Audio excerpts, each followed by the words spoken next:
नमस्कार दोस्तों, स्वागत है आपका महाजी क्लासेस में।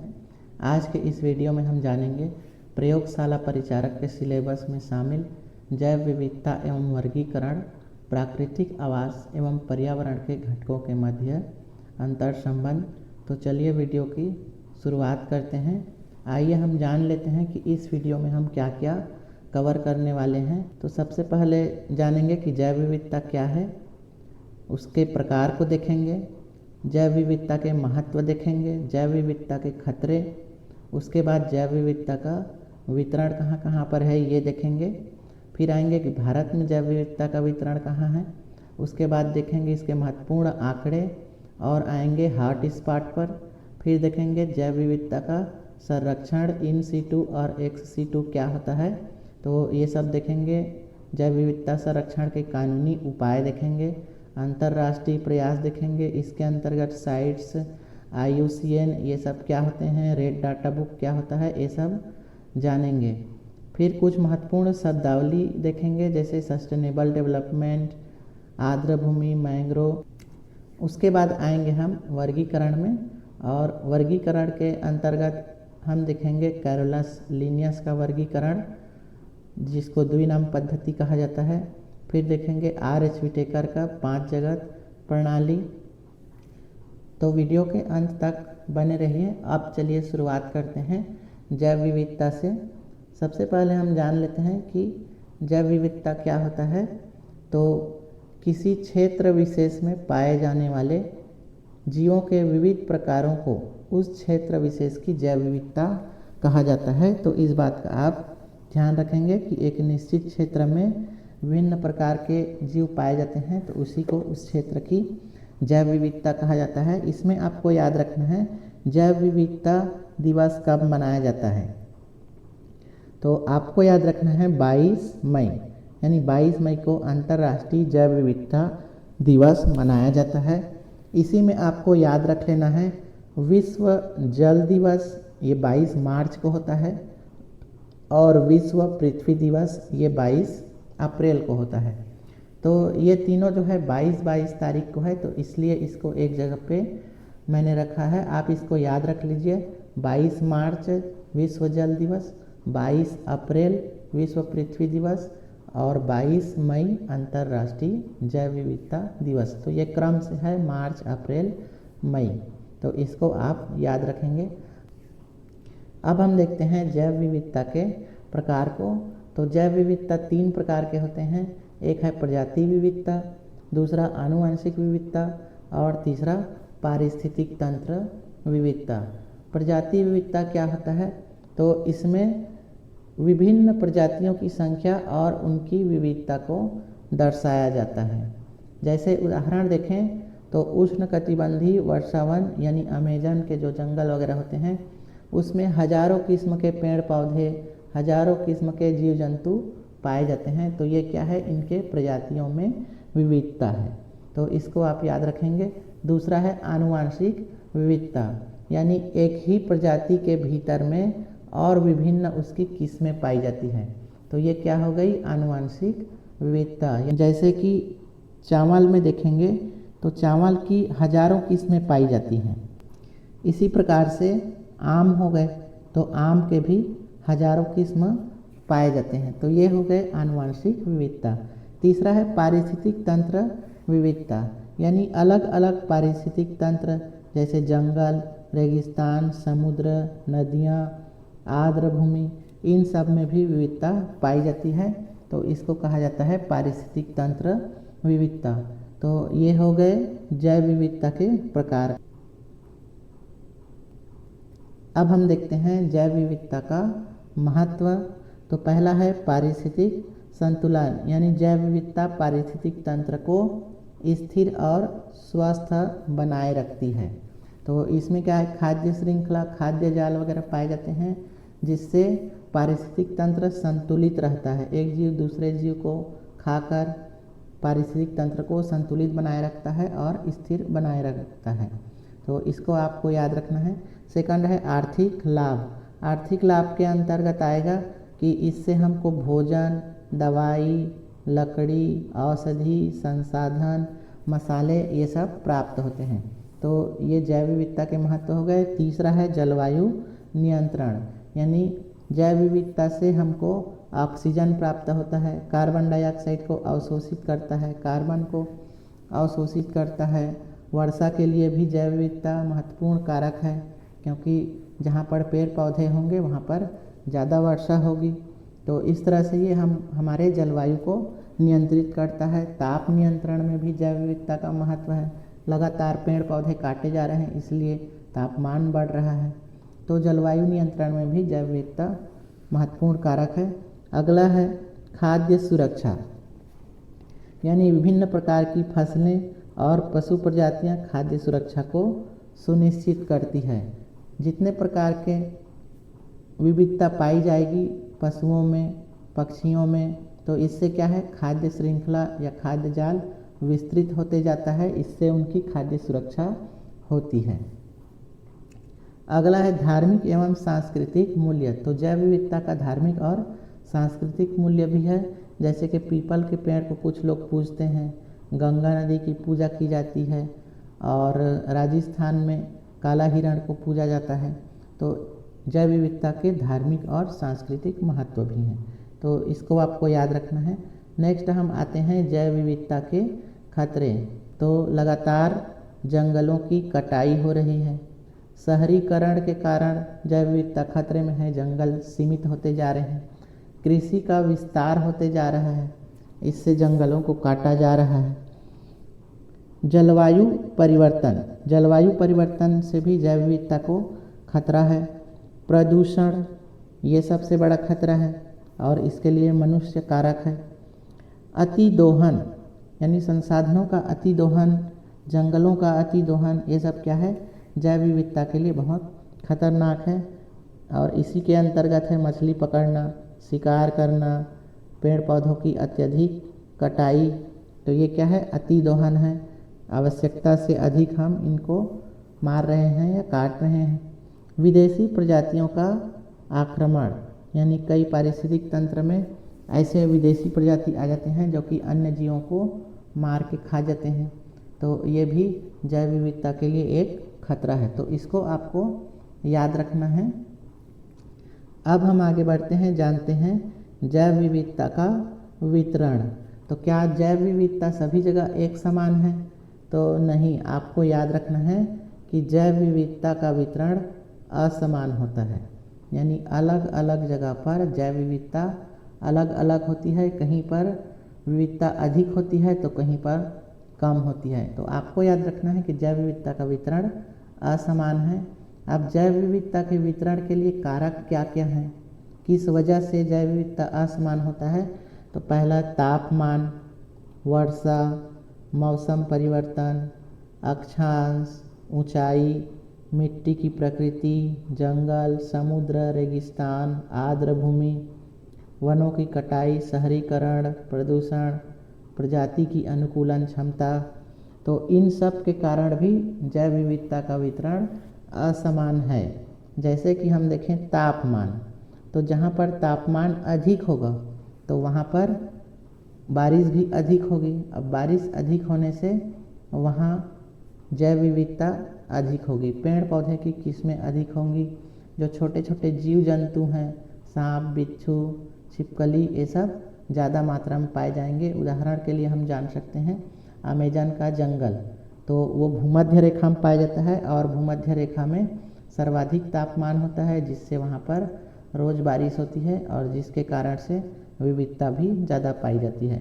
तो इसी तरह से वर्षा, मौसमी परिवर्तन, ये सब भी जैव विविधता को प्रभावित करते हैं। ऊंचाई की बात करें तो ऊंचाई पर जैव विविधता कम होगी और जो नीचे स्थान है वहाँ पर जैव विविधता अधिक होगी। रेगिस्तान की बात करें तो रेगिस्तान में जंगली जानवर, पेड़ पौधे कम होंगे। और वहीं आर्द्र भूमि की बात करें तो आर्द्र भूमि चूँकि गीला भूमि रहता है तो वहाँ पर जीव जंतुओं की प्रजातियाँ अधिक होगी।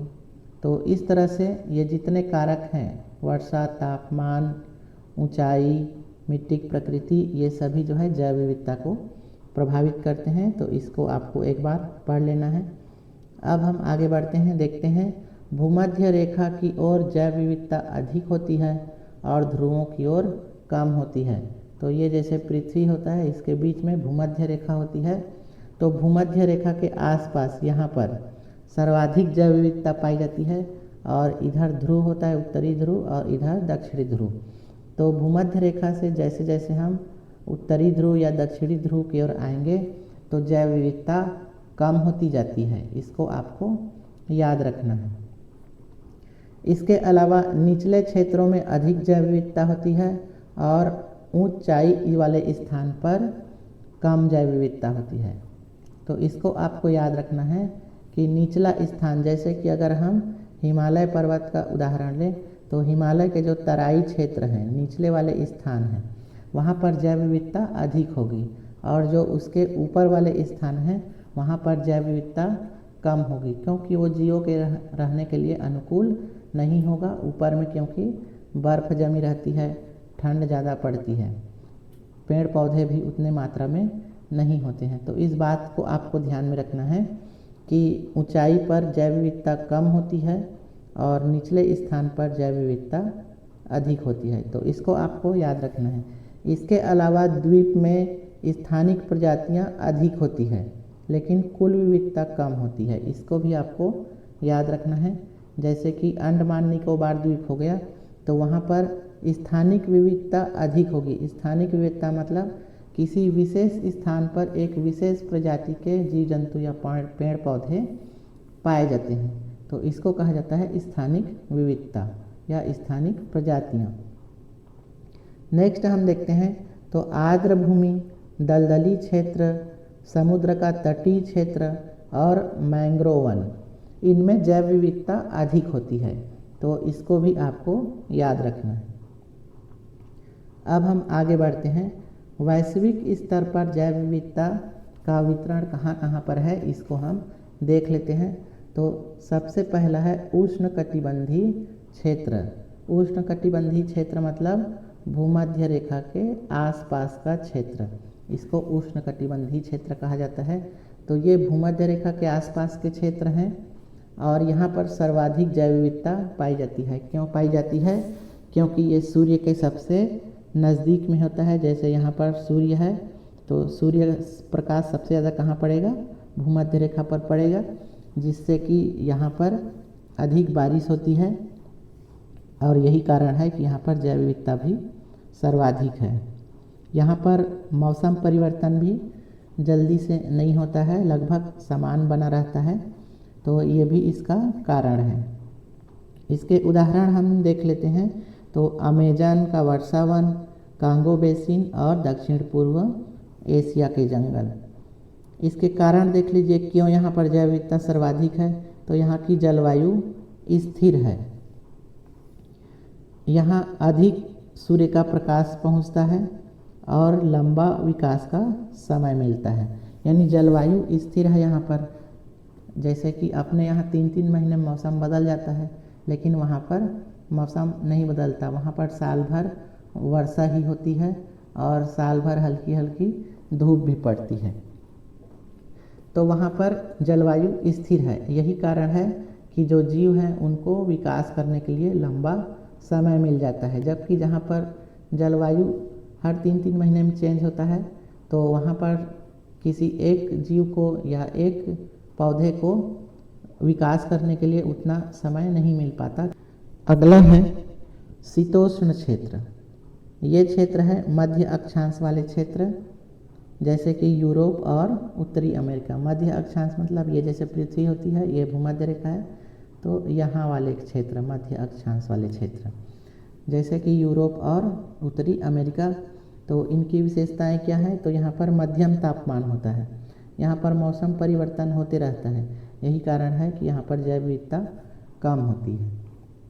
यहाँ पर विभिन्न प्रजातियाँ पाई जाती हैं, उनमें है ओक, मेपल के जंगल, भालू और हिरण। नेक्स्ट हम देखते हैं ध्रुवीय क्षेत्र। तो ध्रुवीय क्षेत्र जैसे कि ये पृथ्वी है तो यहाँ पर उत्तरी ध्रुव और यहाँ पर दक्षिणी ध्रुव। तो इसके अंतर्गत जो क्षेत्र आएगा वो है आर्कटिक और अंटार्कटिका। तो यहाँ पर चूँकि बर्फ़ जमा रहता है इसलिए तापमान ठंडा रहेगा बारिश कम होगी क्योंकि धूप नहीं पड़ता है, और इसलिए यहाँ पर जैव विविधता सीमित है या अल्प है। यहाँ पर क्या क्या प्रजाति पाई जाती है, तो पोलर बियर पाया जाता है ध्रुवों में, पेंगुइन पाई जाती है और सील पाया जाता है। तो इसको आपको याद रखना है।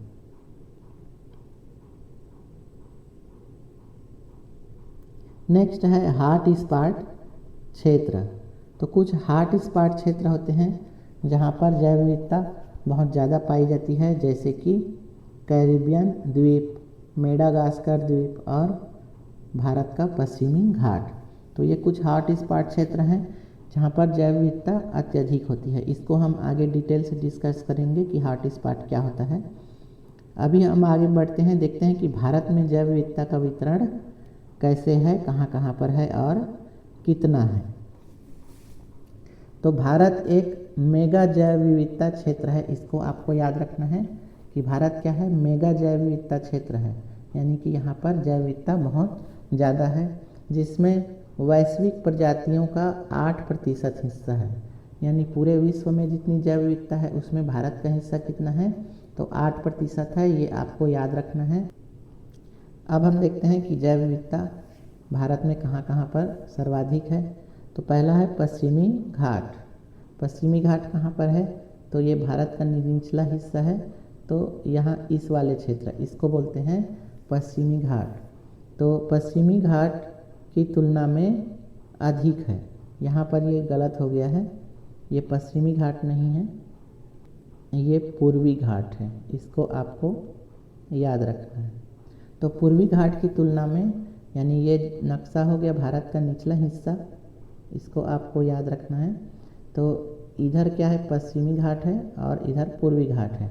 तो पूर्वी घाट की तुलना में पश्चिमी घाट में जैव विविधता ज़्यादा है, इसको आपको याद रखना है। और पश्चिमी घाट को यूनेस्को के विश्व धरोहर सूची में शामिल किया गया है, और यह जैव विविधता हॉट स्पॉट भी है पश्चिमी घाट। तो ये 3 चीज़ आपको याद रखना है कि पश्चिमी घाट में पूर्वी घाट की तुलना में ज़्यादा जैव विविधता है, यूनेस्को में शामिल है, और यह एक हॉट स्पॉट है। अब हम आगे बढ़ते हैं, देखते हैं पूर्वी हिमालय, यानी जो हिमालय पर्वत है उसका पूर्वी हिस्सा। तो इसमें अरुणाचल प्रदेश, सिक्किम, असम ये सब आएगा। यहाँ पर कौन कौन सी प्रजाति पाई जाती है, तो लाल पांडा, हिम तेंदुआ और आर्किड, ये मुख्य रूप से प्रजातियाँ पाई जाती है। तो पूर्वी हिमालय भी क्या है ये, तो ये जैव विविधता वाला क्षेत्र है। इसके अलावा है इंडो बर्मा क्षेत्र, यानी जो हमारा पूर्वोत्तर भारत का क्षेत्र है, मणिपुर, मेघालय, त्रिपुरा, अरुणाचल प्रदेश, ये वाला जो क्षेत्र है ये इंडो बर्मा क्षेत्र कहा जाता है इसको। और यहाँ पर जैव विविधता अधिक होती है। यहाँ पर हुलाक गिब्बन और बांस की प्रजातियाँ बहुत ज़्यादा पाई जाती है, तो इसको आपको याद रखना है। नेक्स्ट है सुंदरलैंड, और ये निकोबार द्वीप में है, इसको सुंडालैंड भी कहा जाता है। यहाँ निकोबार मेगापोड ये प्रजाति पाई जाती है और समुद्री कछुओं के लिए जाना जाता है। तो ये भी जैव विविधता वाला क्षेत्र है, इसको आपको याद रखना है। नेक्स्ट है हमारा सुंदरवन, और सुंदरवन कहाँ है, तो ये पश्चिम बंगाल में है, और यह विश्व का सबसे बड़ा मैंग्रोव वन है। तो ये आपको याद रखना है। मैंग्रोव वन मतलब जो नमकीन पानी में होता है वो वाला वन। रॉयल बंगाल टाइगर सुंदरवन में पाया जाता है, और गंगा का डॉल्फिन भी पाया जाता है। ये भी यूनेस्को विश्व धरोहर में शामिल है, साथ ही ये रामसर साइट में भी शामिल है, इसको आपको याद रखना है। आगे बढ़ते हैं, देखते हैं थार रेगिस्तान। थार के रेगिस्तान में ग्रेट इंडियन बस्टर्ड पाया जाता है और चिंकारा हिरन पाया जाता है, तो इसको आपको याद रखना है। फिर है आर्द्र भूमि। आर्द्र भूमि माने यानी दलदल गीली भूमि, जैसे कि चिल्का झील, ये उड़ीसा में है। केवलादेव राष्ट्रीय उद्यान, ये राजस्थान में है। यहाँ पर प्रवासी पक्षी पाए जाते हैं, इसको आपको याद रखना है। जो आर्द्र भूमि होती है वहाँ पर प्रवासी पक्षी अक्सर आते हैं, क्योंकि उनको यहाँ पर खाना अधिक मात्रा में मिलता है। इसके अलावा मछलियाँ भी यहाँ पर बहुत ज़्यादा पाई जाती है, तो इसको आपको याद रखना है। नेक्स्ट हम कुछ आंकड़े देख लेते हैं, जैसे कि भारत में जैव विविधता, पूरे विश्व की जैव विविधता का 8% है, ये आपको याद रखना है। भारत में 18 जैव मंडल रिजर्व है, यानी बायोस्फीयर रिजर्व है। भारत में 91,000 से अधिक पशु प्रजाति एवं 45,000 से अधिक पौधे की प्रजातियां पाई जाती है, तो ये आंकड़े आपको याद रखना है।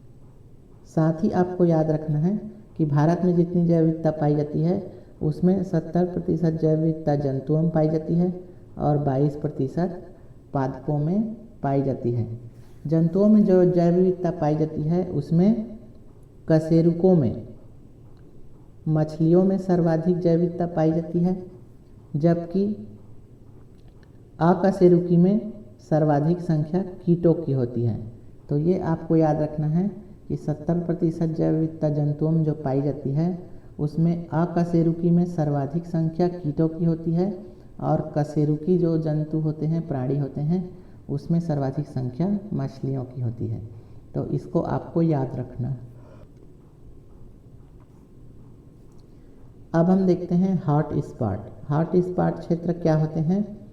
तो जहाँ पर उच्च प्रजाति विविधता हो और उनको उतने ही खतरे भी हो, तो ऐसे क्षेत्र जहाँ पर प्रजाति विविधता सर्वाधिक होती है और उनको खतरा भी सर्वाधिक होता है, तो ऐसे क्षेत्र को हॉट स्पॉट क्षेत्र कहा जाता है। हॉट स्पॉट शब्द ये नॉर्मन मायर्स ने दिया 1988 में, तो इनका नाम आपको याद रखना है। किसी भी स्थान को हॉट स्पॉट होने के लिए क्या क्या मापदंड होने चाहिए? तो उसके लिए 2 मापदंड होता है। पहला है कि वहाँ पर कम से कम 1500 स्थानिक पौधे की प्रजातियाँ होनी चाहिए और दूसरा है वहाँ पर 70% मूल आवास का नुकसान, यानी 70% आवास उनका छिन गया होना चाहिए। तो ये 2 मापदंड किसी भी स्थान के हॉट स्पॉट होने के लिए महत्वपूर्ण है। विश्व में कुल हॉट स्पॉट की संख्या 36 है, इसको आपको याद रखना है। और भारत में कुल हॉट स्पॉट 4 हैं, ये आपको याद रखना है। ये 4 कौन कौन से हैं? तो इसके नाम आपको याद रहना चाहिए।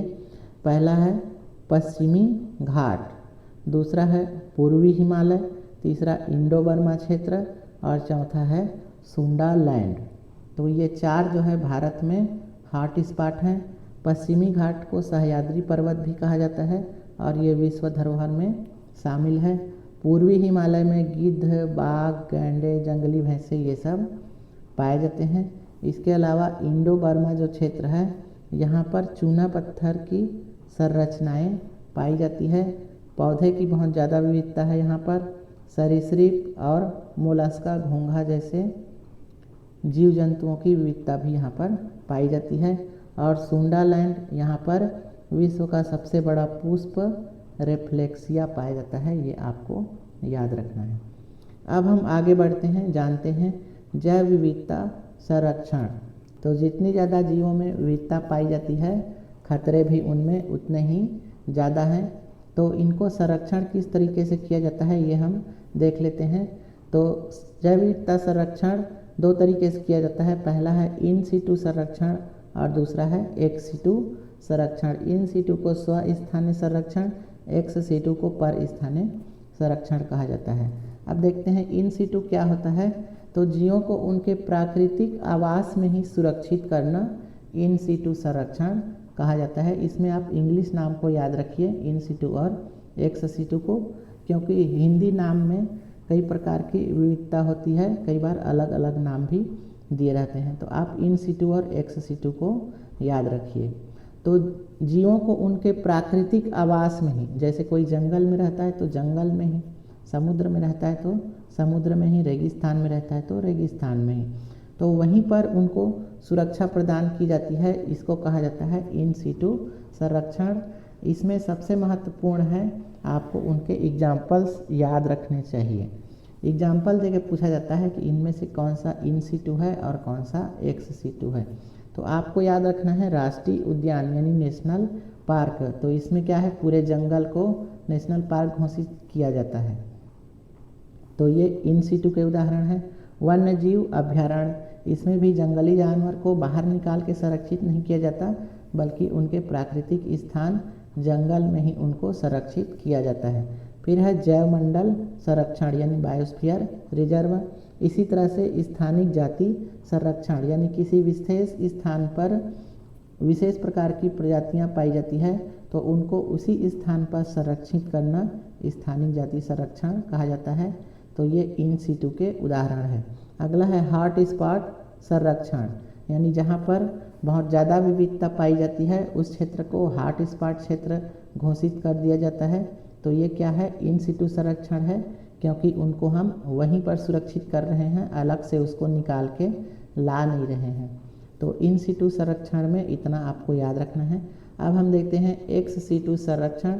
तो एक्स सिटू संरक्षण क्या है, तो उनके प्राकृतिक आवास से उनको बाहर निकाल कर लाते हैं और कृत्रिम तरीके से संरक्षण किया जाता है उनका।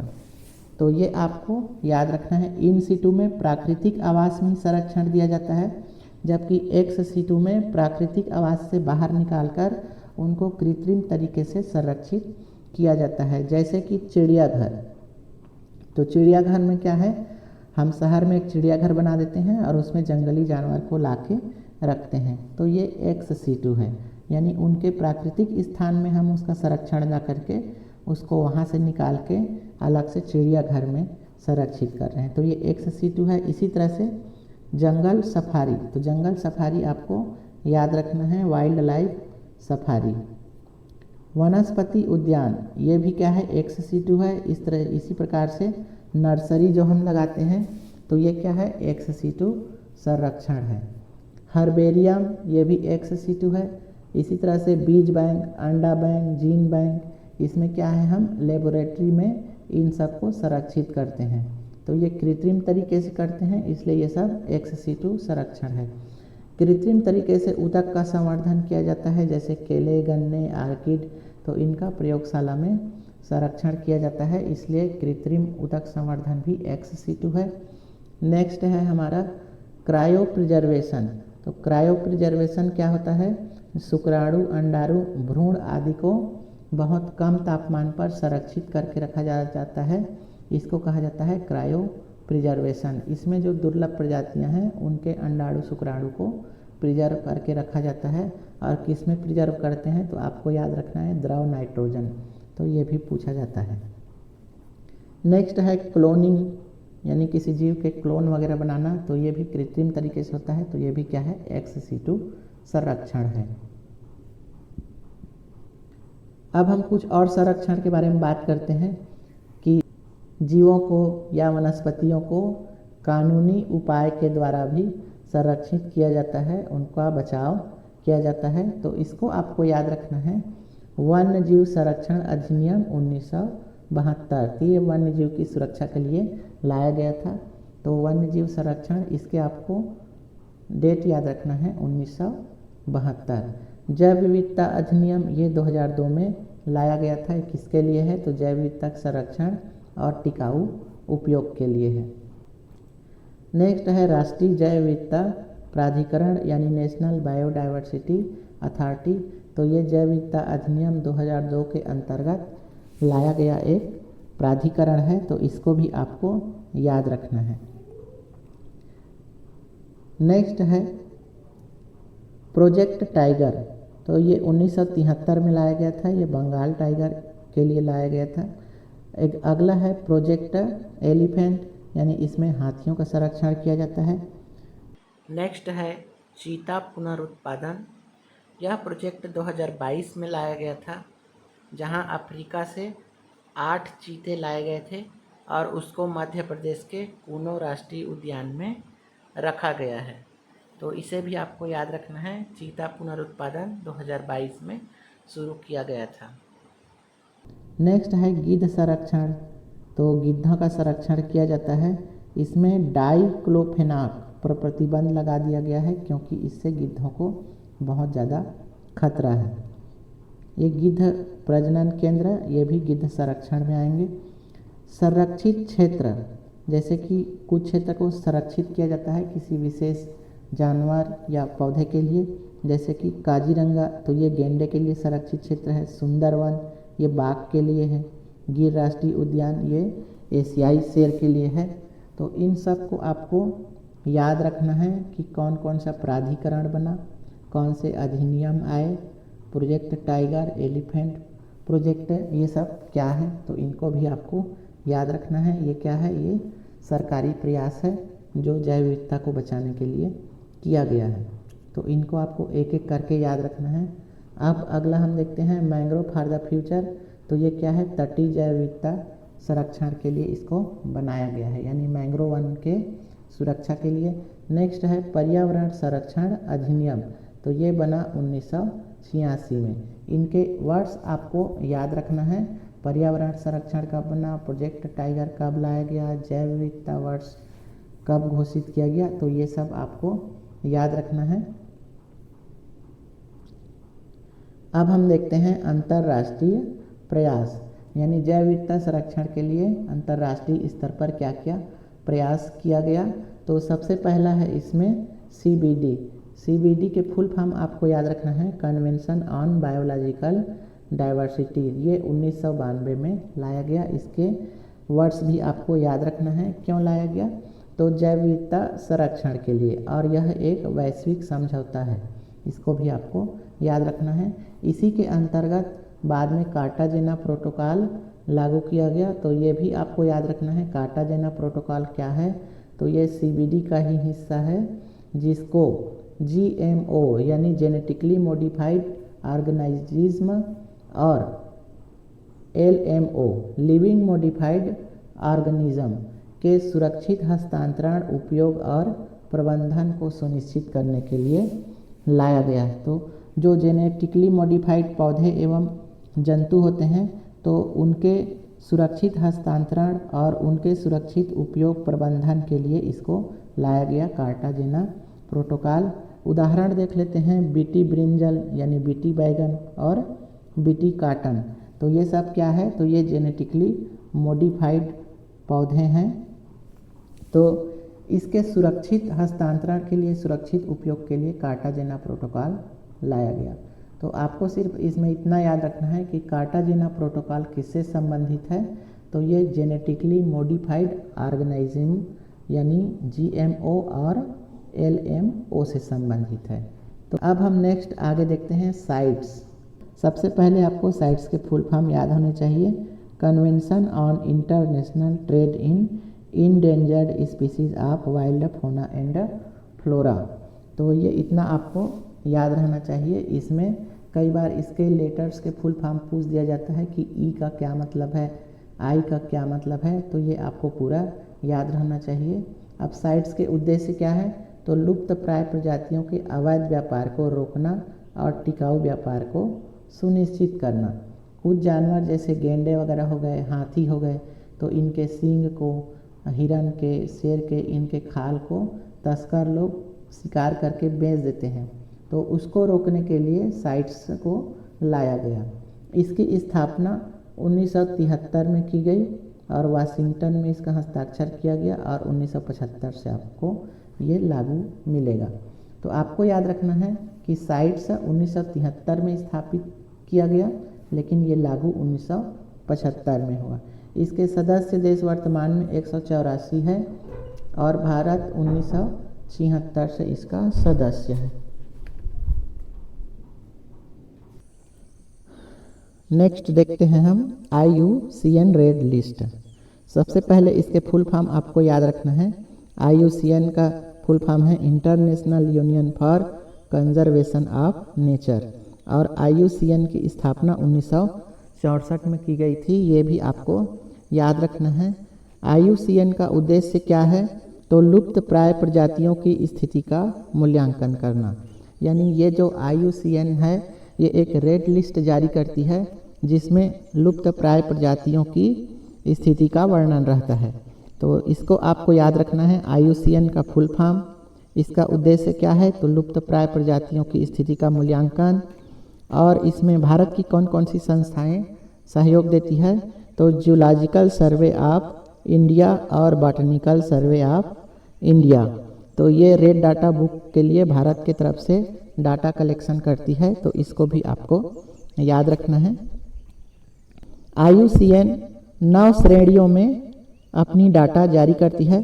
तो ये 9 श्रेणी कौन कौन से हैं उसको हम एक एक करके देख लेते हैं। साथ ही इनमें हम देखेंगे कि भारत के कौन कौन से जीव जंतु इसमें शामिल है। तो पहला जो श्रेणी है वो है विलुप्त यानी एक्सटिंक्ट।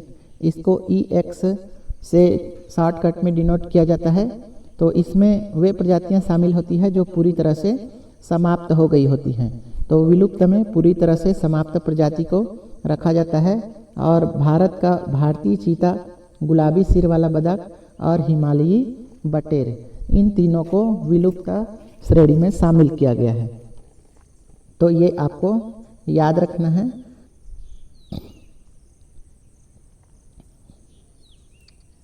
दूसरी जो श्रेणी है वो है जंगल में विलुप्त। इसको EW श्रेणी कहा जाता है, एक्सटिंक्ट इन द वाइल्ड। तो जो केवल कैद में रहते हैं उनको इसमें शामिल किया जाता है। इसमें भारत की कोई भी जीव जंतु शामिल नहीं है। ये हवाई कौवा, ये विदेशी है। नेक्स्ट जो श्रेणी है वो है गंभीर रूप से संकटग्रस्त यानी क्रिटिकली इंडेंजर्ड। इसको CR श्रेणी कहा जाता है। इसमें अत्यधिक विलुप्ति जोखिम वाले जो जानवर हैं उसको शामिल किया जाता है। तो भारत से इसमें भारतीय गिद्ध, सफेद पीठ वाला गिद्ध, लाल सिर वाला गिद्ध, गंगा नदी का शार्क और हिमालयी भूरा भालू, तो ये इतने 5 इसमें शामिल है। तो इनको आपको याद रखना है। इन जानवरों के, जीव जंतुओं के नाम आपको याद रखना है। पूछा जाता है कि इनमें से कौन सा जो है रेड लिस्ट में शामिल है या कौन सा नहीं है। तो सभी के आपको याद रख लेना है। नेक्स्ट है संकटग्रस्त यानी इंडेंजर्ड, EN श्रेणी कहते हैं इसको। ये उच्च विलुप्त जोखिम वाले जीव जंतु होते हैं। तो इसके अंतर्गत बंगाल टाइगर, गंगा नदी का डॉल्फिन, एशियाई शेर, स्नो लेपर्ड, नीलगिरी तहर और कश्मीरी हंगुल, तो इतने जानवर इसमें शामिल है इंडेंजर्ड में।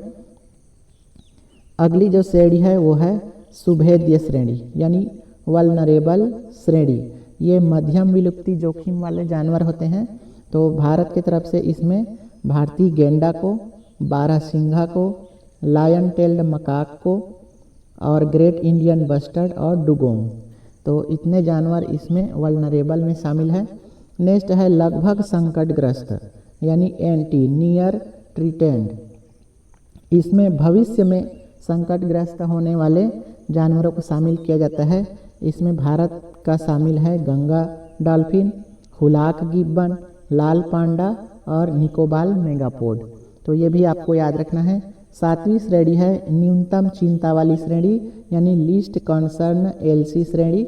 इसमें कोई तत्काल खतरा नहीं, यानी ऐसे जीव जंतु जिसको तत्काल कोई खतरा नहीं है लेकिन भविष्य में हो सकता है, तो इनको न्यूनतम चिंता वाला कहा जाता है। इसमें भारतीय मोर, काला हिरन और चिंकारा, इन तीनों को शामिल किया गया है। तो ये आपको याद रख लेना है। अगली श्रेणी है आंकड़ा अपर्याप्त। तो जिन जंतुओं की आंकड़ा या जानकारी नहीं होती है, कमी होती है, उसको इसमें शामिल किया जाता है। तो भारत का कच्छ का जंगली गधा और अंडमान व्हाइट टूथ श्रू, इसको शामिल किया गया है। तो इसको भी आपको याद रखना है। और लास्ट जो 9वीं श्रेणी है वो है आकलन नहीं वाली श्रेणी। तो इसमें जिसका मूल्यांकन नहीं हुआ रहता है उसको शामिल किया जाता है। ये जितने भी जानवर हैं इसको आपको याद रखना है, इनमें से कोई भी पूछा जा सकता है। तो ये 9 श्रेणी और भारत के इसमें शामिल जानवर, इसको आपको याद रखना है। अब हम आगे देखते हैं कुछ महत्वपूर्ण शब्दावली जो कि परीक्षा में पूछा जाता है, जैसे टिकाऊ विकास यानी सस्टेनेबल डेवलपमेंट। तो ये क्या होते हैं? तो ये भविष्य को ध्यान में रखते हुए प्राकृतिक संसाधनों का उपयोग करना।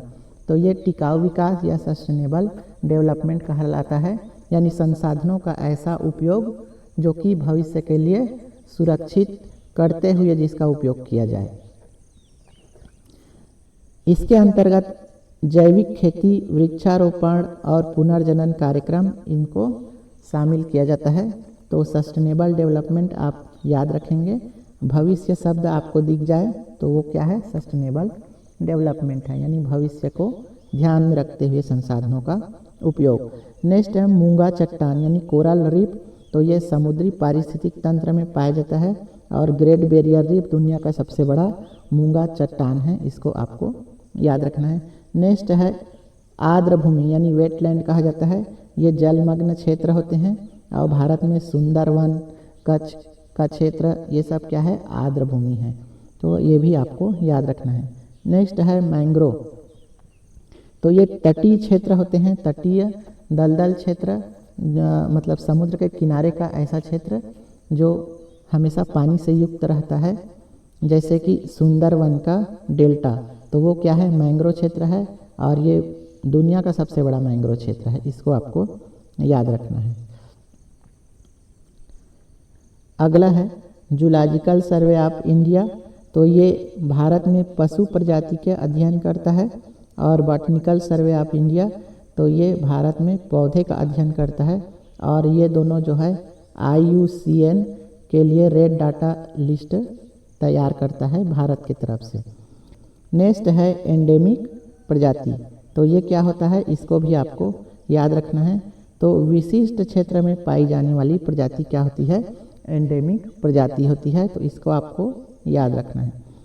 अगला है की स्टोन प्रजाति, तो की स्टोन प्रजाति क्या होती है, तो पारिस्थितिक तंत्र के लिए महत्वपूर्ण प्रजाति, तो ऐसे प्रजाति जो बहुत महत्वपूर्ण होते हैं पारिस्थितिक तंत्र के लिए वो की स्टोन प्रजाति कहलाते हैं, जैसे कि बाघ। नेक्स्ट है छत्र प्रजाति, इसको अम्ब्रेला स्पीसीज कहा जाता है, यानी अम्ब्रेला प्रजाति कहा जाता है। तो ये क्या होते हैं, तो ऐसे जीव जंतु जिनके संरक्षण से अन्य प्राणी को भी लाभ होता है, जैसे कि अगर हम हाथी का संरक्षण कर देंगे तो हाथी चूँकि एक बहुत बड़ा जानवर है, उसके लिए बहुत बड़े क्षेत्र को यानी पूरे जंगल को संरक्षित करना पड़ेगा, तो इसमें क्या होगा, उस जंगल में और अन्य जो जीव जंतु हैं वो भी अपने आप संरक्षित हो जाएंगे, तो इसको आपको याद रखना है अम्ब्रेला स्पीसीज क्या होता है। नेक्स्ट है पारिस्थितिक पद चिन्ह यानी इकोलॉजिकल फुटप्रिंट, तो ये मानव गतिविधियों का पर्यावरण पर प्रभाव, इसको दर्शाता है और इसी कहा जाता है पारिस्थितिक पद चिन्ह। नेक्स्ट है रामसर सम्मेलन, तो कई बार परीक्षा में पूछा जाता है कि रामसर सम्मेलन किससे संबंधित है, तो आपको याद रखना है आर्द्र भूमि से संबंधित है। ये आर्द्र भूमि के संरक्षण के लिए 1971 में रामसर में एक सम्मेलन हुआ था, तो इसको आपको याद रखना है। नेक्स्ट है सुंदर वन, तो सुंदर वन को याद रखना है, ये विश्व का सबसे बड़ा मैंग्रोव वन है और ये वेस्ट बंगाल में है, पश्चिम बंगाल में, और यूनेस्को विश्व धरोहर में ये शामिल है। अगला है पश्चिमी घाट, पश्चिमी घाट याद रखना है, ये हॉट स्पॉट है और ये भी यूनेस्को में शामिल है। साथ ही नीलगिरी बायोस्फीयर रिजर्व को याद रखना है, ये भारत का पहला यूनेस्को में शामिल जैव रिजर्व है। और अगला है काजीरंगा राष्ट्रीय उद्यान, जहाँ पर एक सींग वाला गेंडा पाया जाता है और ये भी यूनेस्को विश्व धरोहर में शामिल है। तो इतनी सारी बातें आपको जैव विविधता के संबंध में याद रखना है। अब हम आगे बढ़ते हैं और देखते हैं वर्गीकरण यानी जीवों का क्लासिफिकेशन। सबसे पहले देखते हैं कि वर्गीकरण क्या है। तो वर्गीकरण जीवों की विविधता और समानता को स्पष्ट करने में सहायक होता है। यानी वर्गीकरण से क्या होता है, तो जो विभिन्न जीव जंतु हैं उनकी विविधता और समानता को स्पष्ट किया जाता है। तो इन दो आधारों पर जीवों को अलग अलग समूह में बांटना ही वर्गीकरण कहलाता है। अब हम देखते हैं कि वर्गीकरण क्यों किया जाता है। तो जीवों की सरलता, सुगमता एवं क्रमबद्ध अध्ययन के लिए वर्गीकरण किया जाता है। तो इस चीज़ को आपको याद रखना है। तो अगर कहा जाए कि वर्गीकरण क्या है, तो जीवों को सरलता, सुगमता एवं क्रमबद्ध अध्ययन के लिए उनके समानता और विविधता के आधार पर अलग अलग समूहों में बांटना वर्गीकरण कहलाता है। तो ये आप वर्गीकरण जान गए। अब हम वर्गीकरण के इतिहास को देखते हैं कि कहाँ से वर्गीकरण चालू हुआ। तो सबसे पहले अरस्तु ने, आपको याद रखना है, सबसे पहले अरस्तु ने जीवों को उनके आवास के आधार पर समूहीकृत करने का प्रयास किया था। तो ये चीज़ आपको याद रखना है कि किसने सबसे पहले वर्गीकरण किया, तो अरस्तु ने, और उन्होंने जीवों की दो श्रेणी बनाई, पहला है जली और दूसरा स्थली। तो सबसे पहला प्रयास अरस्तु ने किया वर्गीकरण का, और इन्होंने जितने भी जीव है इसको दो श्रेणी में बांटा, पहला जली और दूसरा स्थली। इसके बाद जो श्रेणीकरण करने का काम किया तो वो किया 1686 में जॉन रे ने। तो केवल नाम इसके याद रख लेना है। अब अगला जो वर्गीकरण किया वो है कैरोलस लिनियस, और यही सबसे इम्पॉर्टेंट है, इसको हमको याद रखना है। इनके पुस्तक को आपको याद रखना है। कैरोलस लिनियस ने जो पुस्तक लिखी उसका नाम था सिस्टेमा नेचुरी, और इनको फादर ऑफ टेक्सोनॉमी कहा जाता है। टेक्सोनॉमी मतलब वर्गीकी कहते हैं हिंदी में इसको, यानी वर्गीकरण को ही वर्गीकी कहते हैं। तो फादर ऑफ टेक्सोनॉमी यानी वर्गीकी के जनक कहा जाता है कैरोलस लिनियस को। इन्होंने संपूर्ण जीव जगत को दो जगत में बांटा, पहला पादप जगत और दूसरा जंतु जगत।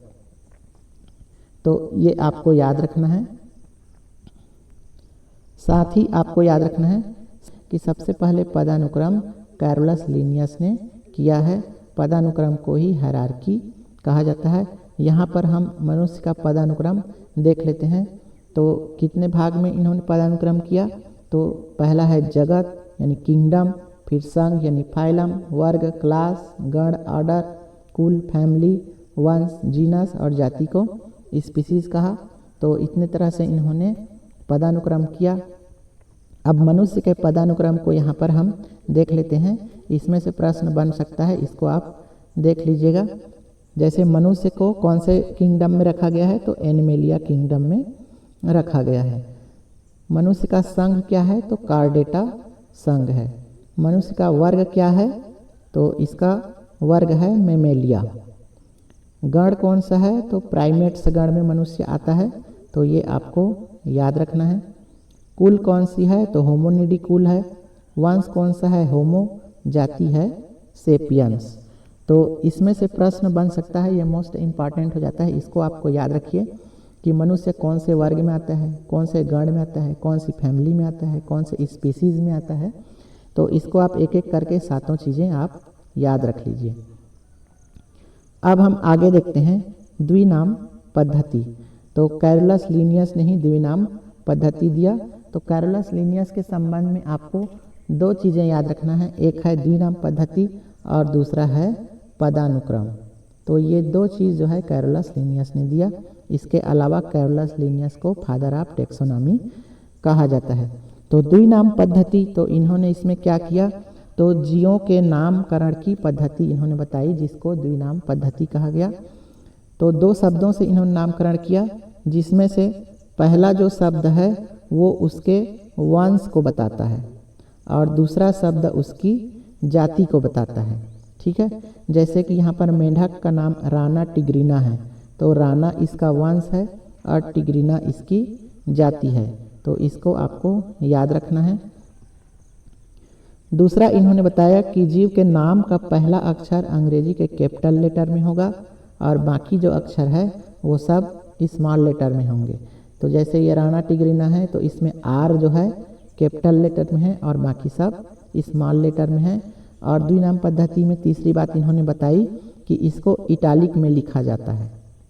तो इस तरह से इन्होंने द्विनाम पद्धति दिया। क्या क्या दिया, पहला नाम वंश होगा और दूसरा उसकी जाति होगी, और जितने भी नाम हैं उनका पहला लेटर कैपिटल होगा, बाकी स्मॉल होगा, और इनको इटालिक में लिखा जाएगा यानी तिरछे अक्षरों में लिखा जाएगा। अगर किसी को तिरछे अक्षर में नहीं लिखा जाता है, सीधा लिखा जाता है, तो उसके नीचे अंडरलाइन किया जाएगा, ये इन्होंने कहा। अब आगे हम देखते हैं कुछ महत्वपूर्ण जीव हैं जिनके वैज्ञानिक नाम आपको याद रख लेना है। जैसे कि मेंढक, तो मेंढक का नाम है राना टिग्रिना।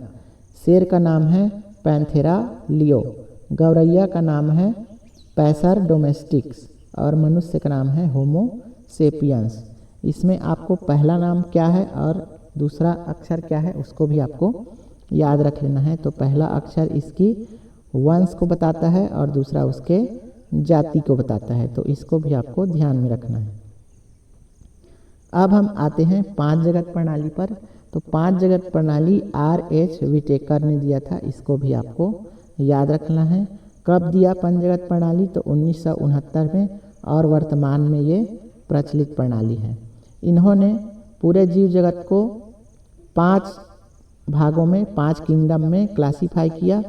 पहला है मोनेरा, दूसरा है प्रोटिस्टा, तीसरा फंजाई, चौथा प्लांटी और 5वां एनिमेलिया। तो इस तरह से 5 किंगडम में इन्होंने पूरे जीव जगत को विभाजित किया। तो आपको याद रखना है पंच जगत प्रणाली किसने दिया? तो RH विटेकर ने। किस आधार पर इन्होंने ये पांचों वर्गीकरण किया? तो इसको यहाँ पर हम देख लेते हैं। पहला है इन्होंने कोशिका की संरचना के आधार पर वर्गीकरण किया, जिसमें इन्होंने प्रोकैरियोटिक और यूकैरियोटिक इसके आधार पर किया। तो प्रोकैरियोटिक क्या होता है? यानी बिना नाभिक और झिल्ली रहित अंगकों वाली कोशिकाएं, जैसे कि बैक्टीरिया। तो इसमें नाभिक नहीं होता और इसमें झिल्ली रहित इनके अंगक कोशिकाएं होती है। यूकैरियोटिक क्या होता है? इसमें नाभिक भी होता है यानी केंद्रक होता है, और इसमें झिल्ली युक्त अंगक कोशिकाएं होती है, जैसे पौधे और जंतु। दूसरा इन्होंने वर्गीकरण का आधार बताया संगठन का स्तर, यानी कोशिका के आधार पर कि ये एक कोशिका वाला है या एक से ज़्यादा कोशिका वाला है। तो एक कोशिकी जिसमें एक कोशिका होते हैं, बहुकोशिकीय एक से अधिक कोशिकाएं होते हैं। एक कोशिकी में जैसे अमीबा, पैरामीशियम वगैरह हो गए। बहुकोशिकी में जितने भी विकसित जीव जंतु हैं, मनुष्य, पेड़, जानवर, ये सभी आ जाएंगे। तीसरा है पोषण स्तर। पोषण स्तर के आधार पर इन्होंने 5 जगत प्रणाली का वर्गीकरण किया। तो पोषण स्तर में आ जाएगा स्वपोषी, जो अपना भोजन स्वयं बनाते हैं, जैसे कि पेड़ पौधे। परपोषी, जो दूसरे जीव पर निर्भर रहते हैं। और मृत जीवी, जो मृत कार्बनिक पदार्थों से अपना पोषण प्राप्त करते हैं। चौथा इन्होंने आधार बताया वो है शारीरिक संरचना, यानी कशेरुकी और अकशेरुकी, जैसे कि रीढ़ की हड्डी वाले जानवर और रीढ़ की हड्डी जिनमें नहीं होती वो जानवर। इसके अलावा पंख एवं पत्तियों के आधार पर। तो इस तरह से इन्होंने शारीरिक संरचना के आधार पर भी वर्गीकरण में विभाजित किया। अगला इन्होंने प्रजनन के आधार पर, यानी लैंगिक या अलैंगिक प्रजनन, इसको भी इन्होंने आधार बनाया अपने वर्गीकरण का। तो इस आधार पर इन्होंने 5 जगत प्रणाली का वर्गीकरण किया। अब हम इनको एक एक करके देख लेते हैं। सबसे पहला है हमारा मोनेरा जगत। तो इसमें ऐसे प्राणी आते हैं जो प्रोकैरियोटिक हैं, एक कोशिकीय हैं। ये स्वपोषी और परपोषी या मृत जीवी दोनों हो सकते हैं। इनकी कोशिका भित्ति पेप्टिडोग्लाइकान की बनी होती है। उदाहरण देखें मोनेरा जगत में कौन कौन से आएंगे? तो जो बैक्टीरिया वगैरह है, जीवाणु हैं, वो सब इसमें आ जाएंगे। साइनोबैक्टीरिया आ जाएंगे, जिसके अंतर्गत नीलहरित शैवाल होते हैं। इसके अलावा एनाबीना, ये भी इसमें आ जाएगा। इनका महत्व क्या होता है? तो ये अपघटन और नाइट्रोजन स्थिरीकरण में महत्वपूर्ण भूमिका निभाते हैं। यहाँ पर आप कुछ जो बैक्टीरिया है उसको देख सकते हैं, जैसे ई कोलाई, ये क्या है? बैक्टीरिया है। बेसिलस एंथ्रेसिस, ये भी एक बैक्टीरिया है। और साइनोबैक्टीरिया में एनाबीना आ जाता है। तो इनके नाम आपको याद रख लेना है। अगला है प्रोटिस्टा जगत। प्रोटिस्टा जगत में ऐसे जीव जो यूकैरियोटिक हैं, अधिकांश एक कोशिकीय हैं, और ये भी स्वपोषी और परपोषी दोनों होते हैं। उदाहरण देखें तो अमीबा, पैरामीशियम, यूग्लिना, ये सब प्रोटिस्टा में आते हैं। इनका महत्व है समुद्री खाद्य श्रृंखला को बनाए रखना, यानी प्लवक की भूमिका ये निभाते हैं। चित्र में आप देख सकते हैं ये अमीबा, एंट अमीबा, पैरामीशियम, ये सभी क्या है? प्रोटिस्टा में शामिल है। यहीं पर आपको एक महत्वपूर्ण तथ्य याद रख लेना है, वो है यूग्लिना के संबंध में। ये एक ऐसा जीव है जो जंतु और पौधे दोनों के बीच की कड़ी है, यानी इसमें जंतु और पौधे दोनों के लक्षण पाया जाता है। यूग्लिना एक कोशिकीय है, लेकिन इसमें हरित लवक भी पाया जाता है। तो इसीलिए ये क्या है? जंतु और पौधे के बीच की कड़ी है। तो इसको आपको याद रख लेना है। ये स्वपोषी और विषमपोषी दोनों होता है, साथ ही इसमें कोशिका भित्ति का अभाव होता है। नेक्स्ट हमारा जो जगत है वो है फंजाई जगत, यानी कवक जगत। ये यूकैरियोटिक होते हैं, एक कोशिकीय या बहुकोशिकीय होते हैं। ये मृत जीवी या परजीवी या विषमजीवी हो सकते हैं। ये तीनों एक ही चीज़ है, मृतजीवी, परजीवी, विषमपोषी, ये तीनों एक ही है। इसको आपको याद रखना है। अलग अलग नाम से अगर आ जाए तो आपको समझ जाना है कि ये सभी क्या हैं, मृत से या फिर दूसरे जानवर, दूसरे जंतु पर निर्भर रहते हैं। कवक जाल या माइसिलस पाया जाता है इसमें, तो इसको आपको याद रखना है। ये जो फंजाई होते हैं इनमें कवक जाल पाया जाता है जिसको माइसिलस कहा जाता है। इनमें क्लोरोप्लास्ट नहीं पाया जाता है, यानी क्लोरोप्लास्ट का अभाव होता है, हरित लवक का अभाव होता है, ये भी आपको ध्यान में रखना है। इसके उदाहरण देखें हम फंजाई का, तो म्यूकस एगेरिस एक मशरूम है, इसको आपको याद रखना है। मशरूम मतलब जिसको हम फूटू कहते हैं, तो वो क्या है, एक कवक है, फंजाई है, और इसी को कुकुरमुत्ता भी कहा जाता है। यीस्ट हो गया, राइजोपस, ये क्या है राइजोपस, तो ये ब्रेड को मोल्ड करता है, ब्रेड बनाने का काम आता है। एस्परजिलस और पेनिसिलिन, तो ये पेनिसिलिन भी क्या है, एक कवक है, फंजाई है, तो इसको भी आपको याद रखना है। इनके उपयोग क्या क्या है, तो ये अपघटन में महत्वपूर्ण भूमिका निभाते हैं। इसके अलावा औषधि भी इनसे प्राप्त की जाती है, जैसे कि एंटीबायोटिक, तो पेनिसिलिन एक एंटीबायोटिक है। ये जो ईस्ट होता है, ईस्ट से ब्रेड बनाया जाता है, साथ ही बियर बनाने के काम में भी आता है। मशरूम का उपयोग हम सब्जियों के रूप में करते हैं खाने के लिए। तो इस तरह से ये क्या है, फंजाई है या कवक है, इसको आप देख लीजिए। ये राइजोपस है, ब्रेड मोल्ड है, ये पेनिसिलिन है, और ये एस्परजिलस है। यहाँ पर जो इम्पॉर्टेंट चीज़ है वो आपको याद रखना है, लाइकेन को कवक और शैवाल के बीच की कड़ी माना जाता है, यानी इसमें कवक और शैवाल दोनों के गुण पाए जाते हैं, तो इसको आपको याद रखना है। और जो लिटमस होता है जिससे हम आम्ल या क्षार की पहचान करते हैं, तो वो लाइकेन से प्राप्त होता है, तो ये भी आपको याद रखना है। अगला हमारा जगत है वो है प्लांटी जगत। तो ये आपको याद रखना है, प्लांटी जगत में क्या, कि ये यूकैरियोटिक होते हैं, बहुकोशिकीय होते हैं, और ये स्वपोषी होते हैं, यानी जो हमारे पेड़ पौधे हैं वो प्लांटी जगत में शामिल हो जाएंगे। ये क्या है, स्वपोषी होते हैं, यानी ये अपना भोजन खुद बनाते हैं प्रकाश संश्लेषण के द्वारा।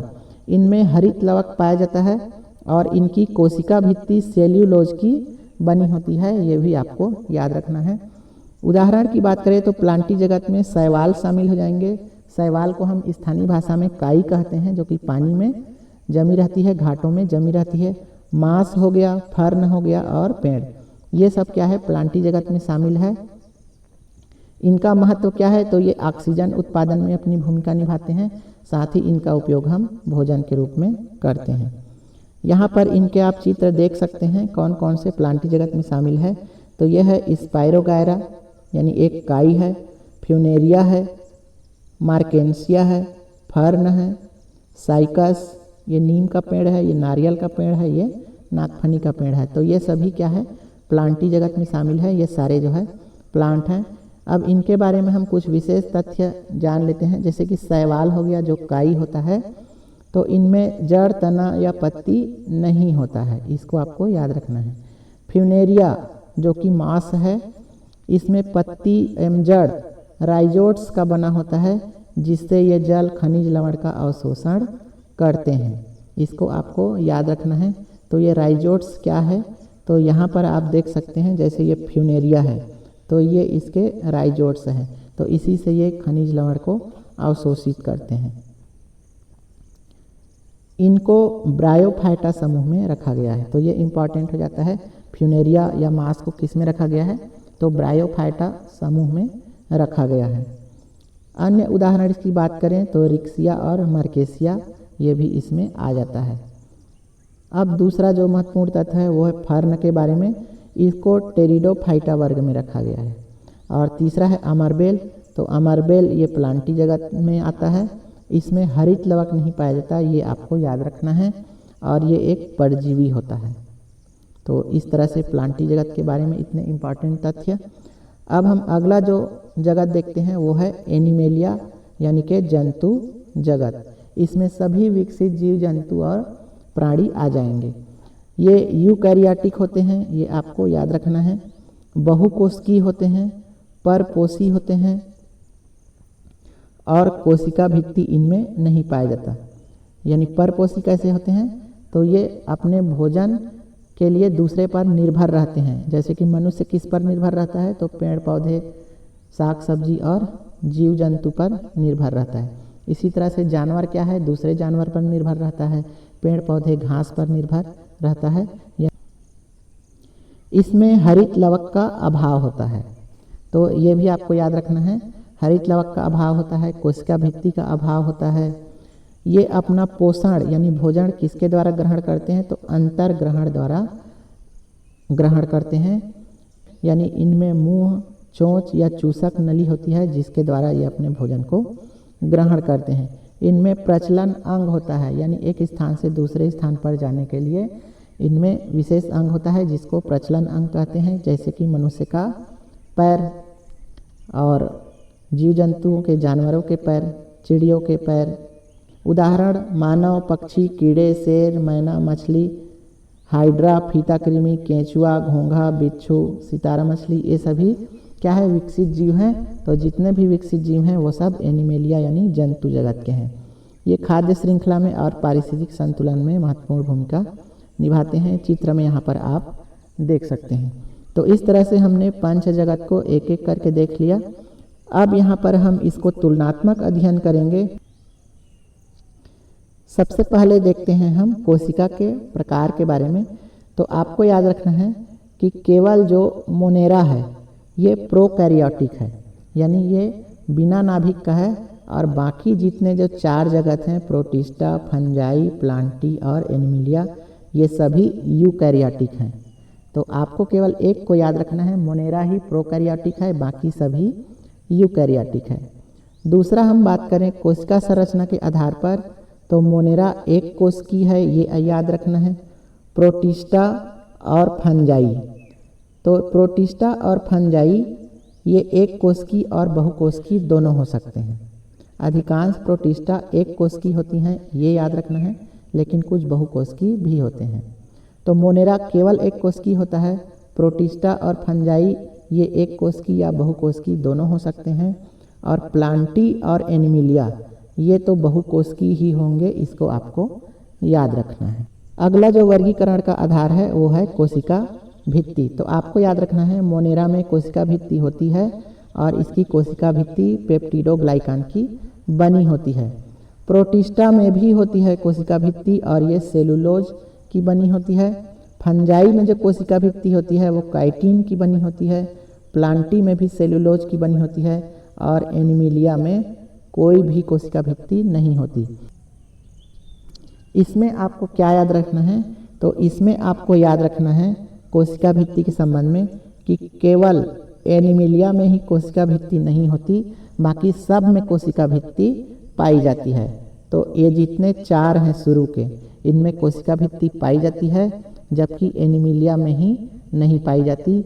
साथ ही इसमें आपको याद रख लेना है कि मोनेरा में पेप्टिडोग्लाइकान की कोशिका भित्ति होती है और प्रोटिस्टा में सेलुलोज और प्लांटी में सेलुलोज। तो प्रोटिस्टा और प्लांटी जो पी से आता है उसमें सेलुलोज की बनी होती है और फंजाई में काइटिन की बनी होती है, ये आपको याद रखना है। अगला हम देखते हैं पोषण का तरीका। तो मोनेरा ये स्वपोषी, परपोषी या मृतजीवी होते हैं, वैसे ही प्रोटिस्टा भी स्वपोषी, परपोषी होते हैं। तो ये आपको याद रखना है कि मोनेरा तीनों हो सकता है, स्वपोषी भी हो सकता है और परपोषी और मृतजीवी भी हो सकता है। प्रोटिस्टा स्वपोषी और परपोषी होता है। फंजाई केवल मृतजीवी होता है, इसको आपको याद रखना है। प्लांटी ये तो स्वपोषी होगा क्योंकि प्रकाश संश्लेषण करते हैं और एनिमिलिया परपोषी होगा। तो इसमें आपको इतनी बातें याद रखनी है। नेक्स्ट है गतिशीलता। तो मोनेरा ये फ्लैजेला के माध्यम से गति करते हैं और प्रोटिस्टा में कुछ गतिशील करते हैं जिसमें फ्लैजेला और सिलिया पाई जाती है, जबकि फंजाई पूरी तरह से अचल होता है, यानी जो मशरूम है, पुटू है, वो एक जगह रहता है। प्लांटी ये भी अचल है, पेड़ पौधे एक जगह रहते हैं। और एनिमिलिया ये गतिशील होते हैं, इनमें विशेष अंग बना रहता है, तो ये आपको याद रखना है। अगला हम देखते हैं प्रजनन के आधार पर। तो मोनेरा में अलैंगिक प्रजनन होता है, प्रोटिस्टा में अलैंगिक और कुछ में लैंगिक भी होता है। फंजाई में अलैंगिक और लैंगिक दोनों होता है। और प्लांटी में लैंगिक और अलैंगिक इसमें भी दोनों होता है। और एनिमिलिया में अधिकांश लैंगिक होता है लेकिन कुछ अलैंगिक भी होते हैं। तो ये प्रजनन के संबंध में याद रखना है। उदाहरण आप इसके याद रख लीजिए। बैक्टीरिया साइनोबैक्टीरिया मोनेरा का उदाहरण है। अमीबा पैरामीशियम यूग्लिना प्रोटिस्टा के उदाहरण है। फंजाई में आ जाएगा मशरूम, यीस्ट और मोल्ड। प्लांटी में जितने भी पेड़ पौधे हैं शैवाल, मांस, फर्न। और एनिमिलिया में मछली, पौधे, मनुष्य, कीड़े, ये सब आ जाएंगे। तो उदाहरण को आपको बिल्कुल याद रखना है, कौन सा किस जगत का है ये पूछा जा सकता है। इनका वास स्थान देखें तो सभी प्रकार के पर्यावरण में मोनेरा रह सकता है। प्रोटिस्टा जलीय, नम मिट्टी और परजीवी में रह सकता है। और फंजाई नम एवं अंधेरे स्थान में रहता है। ये प्लांटी जली स्थली दोनों हो सकते हैं। एनिमिलिया सभी प्रकार के पर्यावरण में रह सकता है। अगला है विकासी स्थिति। तो विकासी स्थिति की बात करें तो मोनेरा का विकास सबसे प्राचीन है, यानी ये सबसे पहले हुआ। प्रोटिस्टा भी प्राचीन विकास इसका हुआ, जबकि फंजाई और प्लांटी इनका विकास मध्यम है। और एनिमिलिया ये सबसे विकसित जीव है। तो इसको आपको याद रखना है। इनके महत्व भी आपको याद रख लेना है। तो मोनेरा ये नाइट्रोजन स्थिरीकरण और अपघटन का काम करते हैं। प्रोटिस्टा ये पारिस्थितिक संतुलन का काम करते हैं और प्लवक का काम करते हैं। जबकि फंजाई ये अपघटन करते हैं और ये खाद्य सामग्री के निर्माण में इसका उपयोग होता है। प्लांटी तो ये ऑक्सीजन उत्पादन और भोजन के रूप में इसका उपयोग किया जाता है। जबकि एनिमिलिया ये पारिस्थितिक संतुलन और खाद्य श्रृंखला को बनाए रखते हैं। तो इस तरह से हमने इन सभी का तुलनात्मक अध्ययन किया। तो इसको आप बहुत ध्यान से देख लीजिए, प्रश्न यहीं से बनेगा और यहीं से आपके डाउट क्लियर होंगे। अब हम देखते हैं रीढ़ की हड्डी के आधार पर जंतुओं का वर्गीकरण। तो रीढ़ की हड्डी के आधार पर जंतुओं को दो भाग में बांटा गया है। पहला, जिनमें रीढ़ की हड्डी होती है, इनको कशेरुकी कहा जाता है। ये आपको याद रखना है, कशेरुकी। और दूसरा है रीढ़ की हड्डी जिनमें नहीं होती, इनको अकशेरुकी कहा जाता है। इसको आपको याद रखना है। तो कशेरुकी और अकशेरुकी जंतु आपको याद रखना है। जिनमें रीढ़ की हड्डी होती है वो कशेरुकी, जिनमें रीढ़ की हड्डी नहीं होती अकशेरुकी। इसके अंतर्गत कौन कौन से जीव जंतु आते हैं वो आपको याद रखना है। तो कशेरुकी में आएगा मनुष्य, शेर, बिल्ली, गाय, चमगादड़, जिनमें रीढ़ की हड्डी होती है। अकशेरुकी में हो जाएगा केचुआ, इसमें रीढ़ की हड्डी नहीं होती। जोंक में नहीं होती, मच्छर में नहीं होती, घोंघा में रीढ़ की हड्डी नहीं होती, चींटी में नहीं होती, फीता कृमि वगैरह जो होते हैं उनमें नहीं होती है। तो इसको आपको बिल्कुल कंठस्थ कर लेना है कि कौन सा जीव जंतु कशेरुकी है, कौन सा अकशेरुकी है। फिर कशेरुकी को और दो भाग में बांटा गया है। एक है जिनके शरीर पर बाल होते हैं और दूसरा जिनके शरीर पर बाल नहीं होते। तो शरीर पर बाल किसके होते हैं? तो जितने भी स्तनधारी हैं, यानी मनुष्य, शेर, बिल्ली, गाय, चमगादड़, ये क्या है? स्तनधारी है। तो इनके शरीर पर बाल होता है। और जितने भी मत्स्य, उभयचर, सरीसृप और पक्षी हैं, इनके त्वचा पर बाल नहीं होते। तो इस आधार पर भी आपको देख लेना है कि त्वचा पर किसके बाल होते हैं और किसके नहीं होते हैं। तो जितने भी मछली है, उभयचर है, सरीसृप है, पक्षी हैं, इनके त्वचा पर बाल नहीं होते। फिर इसको भी दो भाग में बांटा गया है। एक है कि जिनके शरीर पर पंख नहीं होते और जिनके शरीर पर पंख होते हैं। तो जिनके शरीर पर पंख होते हैं उसमें पक्षी वर्ग के जितने भी जीव जंतु हैं वो आ जाएंगे, और जिनके शरीर पर पंख नहीं होते उसमें मत्स्य आ जाएगा, उभयचर आ जाएगा और सरीसृप आ जाएगा। फिर इन मत्स्य, उभयचर और सरीसृप, इनको भी दो भाग में बांटा गया है। पहला है जिनमें नमी युक्त त्वचा होती है और जिनमें नमी युक्त त्वचा नहीं होती। तो मत्स्य और उभयचर में नमी युक्त त्वचा होती है, जबकि सरीसृप, मछली, सांप और कछुआ, इनमें नमी युक्त त्वचा का अभाव होता है। फिर त्वचा के आधार पर इसको और दो भाग में बांटा गया है, जिनके शरीर पर सल्क होते हैं और जिनके शरीर पर सल्क नहीं होते हैं।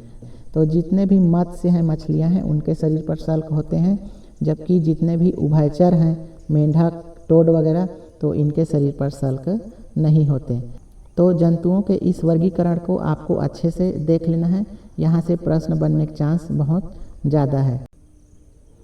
अब हम देखते हैं फाइलम को, यानी कैरोलस लिनियस ने जो वर्गीकरण किया था, हायरार्की दिया था, उसमें फाइलम का जिक्र किया था उन्होंने। फाइलम को कहते हैं संघ, यानी जितने भी जीव जंतु हैं उनको विभिन्न संघों में विभाजित किया गया था। तो इसको भी हम देख लेते हैं कौन कौन सा फाइलम में विभाजित किया था उन्होंने। तो पहला है प्रोटोजोआ, दूसरा है पोरीफेरा। तो पोरीफेरा क्या होते हैं? तो ऐसे जंतु जिनमें रंध्र पाया जाता है, जिनमें छिद्र युक्त होता है। तीसरा है सिलेंट्रेटा, इसमें हाइड्रा, जेलीफिश, मूंगा वगैरह आ जाता है। चौथा है प्लेटी हेलमेंथिस, यानी चपटे जो कृमि होते हैं वो प्लेटी हेलमेंथिस में आते हैं। एस्की हेलमेंथिस, इसमें जितने भी कृमि हैं वो सब आ जाते हैं। एनेलिडा फाइलम, इसमें जितने भी रिंग वाले जंतु होते हैं, जोंक वगैरह, वो आ जाता है, केचुआ वगैरह आ जाता है। अगला है आर्थ्रोपोडा। इसी को आपको विशेष ध्यान रखना है कि ये जो आर्थ्रोपोडा संघ है ये सबसे बड़ा संघ है, और इसके अंतर्गत जो सबसे बड़ा वर्ग है वो है इंसेक्ट, यानी कीट का है। तो सर्वाधिक मात्रा में कौन पाया जाता है? तो कीड़े मकोड़े पाए जाते हैं। तो आपको याद रखना है ये सबसे बड़ा संघ है, और इस सबसे बड़े संघ में जो सबसे बड़ा वर्ग है वो है कीट वर्ग। नेक्स्ट है मोलस्का। तो मोलस्का फाइलम, इसमें जितने भी सीपी है, घोंघे हैं, जिनके ऊपर में एक कठोर आवरण पाया जाता है वो आ जाएगा। इसके अलावा है एकाइनोडर्मेटा, इसमें कुछ मछली वगैरह, सितारा मछली वगैरह आ जाता है, इसको आपको याद रखना है। अगला जो फाइलम है वो है हेमिकार्डेटा। तो हेमिकार्डेटा को कशेरुकी तथा अकशेरुकी के बीच की कड़ी कहा जाता है, इसको आपको याद रखना है। और साथ ही यह सबसे छोटा संघ है, इसको भी आपको याद रखना है। तो यहाँ तक जितने भी हमने ये 10 फाइलम देखा, तो ये 10 फाइलम क्या है? तो ये सभी के सभी अकशेरुकी है। यहाँ तक जितना भी हमने देखा, ये 10वें नंबर तक ये सभी अकशेरुकी है, यानी इनमें रीढ़ की हड्डी नहीं पाई जाती। जबकि ये जो 11वां नंबर का है कार्डेटा, तो ये कार्डेटा कशेरुकी है। तो इसमें आपको क्या क्या याद रखना है कि शुरू के जितने 10 हैं वो अकशेरुकी है, जबकि कार्डेटा संघ जो है ये कशेरुकी है। इसके अलावा आपको याद रखना है, क्या याद रखना है? सबसे बड़ा संघ आर्थ्रोपोडा और सबसे छोटा संघ हेमिकार्डेटा। इसके अलावा कशेरुकी तथा अकशेरुकी के बीच की कड़ी कहा जाता है हेमिकार्डेटा को। तो इतनी चीज़ें आपको याद रखना है। अब हम बढ़ते हैं कार्डेटा संघ की तरफ। इस कार्डेटा को, यानी कशेरुकी को, और 5 भागों में बांटा गया है, जिसमें होता है मछली यानी पीसेस, मेंढक एम्फीबिया, रेप्टाइल जिसमें सांप छिपकली वगैरह आ जाता है, एविस यानी ये पक्षी वर्ग है, और मेमेलिया जिसमें मनुष्य वगैरह जानवर वगैरह आते हैं। तो ये 5 वर्ग और है कार्डेटा की तरफ से। इसमें जो ये 3 है शुरू के, मेंढक, मछली और रेप्टाइल, तो ये क्या है? कोल्ड ब्लडेड हैं, ये भी आपको याद रखना है, यानी ये ठंडे खून वाले हैं। जबकि एविस और मेमेलिया यानी पक्षी और मनुष्य ये हार्ड ब्लडेड वाले हैं, यानी गर्म खून वाले हैं। तो फाइलम को भी आपको याद रख लेना है, यहाँ से भी प्रश्न बनता है। इसको और थोड़ा अगर डिटेल से पढ़ना चाहते हैं तो आप गूगल करके उसको पढ़ सकते हैं, क्योंकि फाइलम से प्रश्न आता है।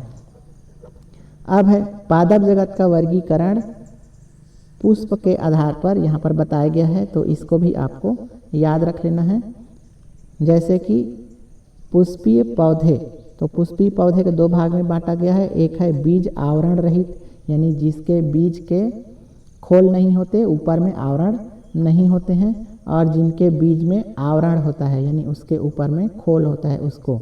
तो इसमें आ जाएगा जिम्नोस्पर्म बीज आवरण रहित में, और आवरण सहित वाले में एंजियोस्पर्म।